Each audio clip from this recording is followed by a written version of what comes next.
Assalamualaikum warahmatullahi wabarakatuh. Gimana kabarnya semua? Semoga semuanya dalam keadaan sehat. Perkenalkan, nama saya Fajrin. Pada proyek PLTU Palu 3 2x50 MW, saya memiliki peran sebagai HSE Inspektor, yang mana memiliki tugas utama untuk melakukan inspeksi atau pengecekan, baik terhadap peralatan kerja maupun terhadap peralatan keselamatan. Pada video sebelumnya, saya akan memberikan tips bagaimana caranya melakukan inspeksi terhadap APAR atau alat pemadam api ringan yang berjenis dry powder. Pada kesempatan kali ini, saya akan memberikan tips bagaimana caranya melakukan inspeksi terhadap APAR yang berjenis CO2. Mau tahu gimana caranya? Yuk langsung aja kita cek. Di depan saya sekarang sudah ada sebuah APAR berjenis APAR gas CO2 dengan berat sekitar 9 kg yang dilengkapi dengan roda.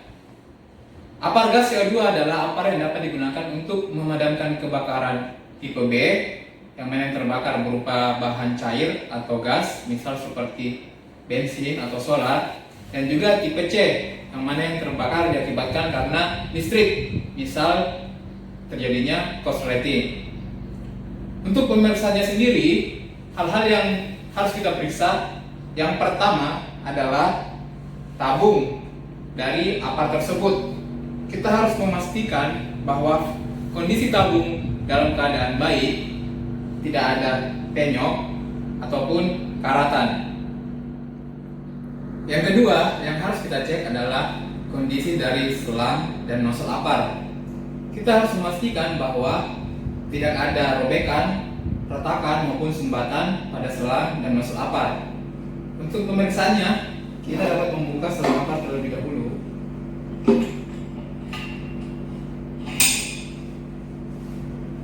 Kemudian, untuk pengecekan retakan, kita dapat menepuk-nepuk selang APAR seperti ini. Dan apabila terdapat retakan, sebaiknya selang APAR kita ganti, karena kemungkinan besar selang APAR akan bocor pada saat digunakan akibat dari tekanan yang tinggi dari APAR gas CO2 ini. Selanjutnya yang harus kita cek adalah apakah terdapat sumbatan atau tidak pada nozzle APAR. Pada kondisi ini, nozzle-nya terlihat bersih, tidak ada sumbatan. Nah, yang tak kalah pentingnya yang harus kita cek adalah gagang daripada nozzle APAR tersebut. Kita harus memastikan bahwa gagangnya masih baik dan dapat digunakan sewaktu-waktu. Kita harus ingat bahwa apabila kita langsung memegang nozzle APAR ataupun selang APAR secara langsung tanpa adanya pelindung tangan atau sarung tangan pada saat APAR digunakan, kemungkinan tangan user atau pengguna bisa saja lecet, terkelupas, atau yang paling parah bisa terkena radan dingin akibat dari gas CO2 yang dingin. Yang ketiga yang harus kita cek adalah kondisi dari gagang APAR. Kita harus memastikan bahwa kondisi dari gagang APAR ini masih terlihat kokoh, kuat, dan juga tidak ada karatan.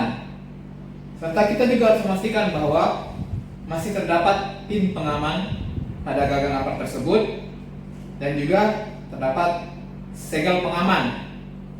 Pin pengaman berguna untuk mencegah agar APAR tidak digunakan secara tidak sengaja, sedangkan segel berfungsi agar pin pengaman tidak terlepas secara sendirinya.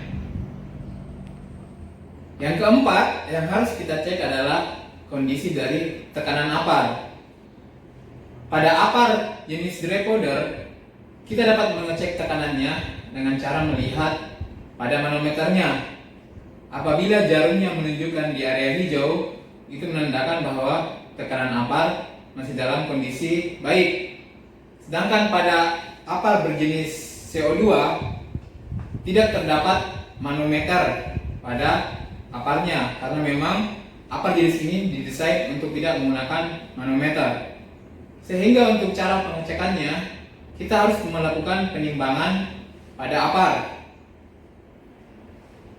Kita harus mengetahui terlebih dahulu berat kosong dari tabung dan juga berat muatannya. Kita dapat mengeceknya pada tabung apar CO2. Di situ terdapat keterangan mengenai berat kosong tabung dan juga berat muatan tabung apar. Untuk kasus ini, berat kosong tabung yaitu adalah 17,3 kg, sedangkan berat muatannya atau berat gas CO2-nya yaitu 9 kg. Itu adalah merupakan berat total pada saat tabung masih baru. Nah, untuk pengecekannya kita harus menaikkan apar ini ke dalam timbangan. Kemudian kita catat hasil timbangan tersebut. Apabila terdapat selisih antara berat timbangan pada saat apar masih baru atau penjumlahan antara berat kosong dan juga berat muatan apar dengan apar setelah ditimbang itu terdapat selisih sebesar atau lebih besar daripada 10%, maka apar harus diisi ulang. Setelah semua kita cek, jangan lupa untuk mengisi lembar checklist apar yang menandakan bahwa apar tersebut telah dicek oleh personil yang berkompeten dan siap digunakan sewaktu-waktu ketika terjadi kebakaran. Demikian video saya kali ini terkait bagaimana caranya melakukan pengecekan terhadap apar yang berjenis CO2.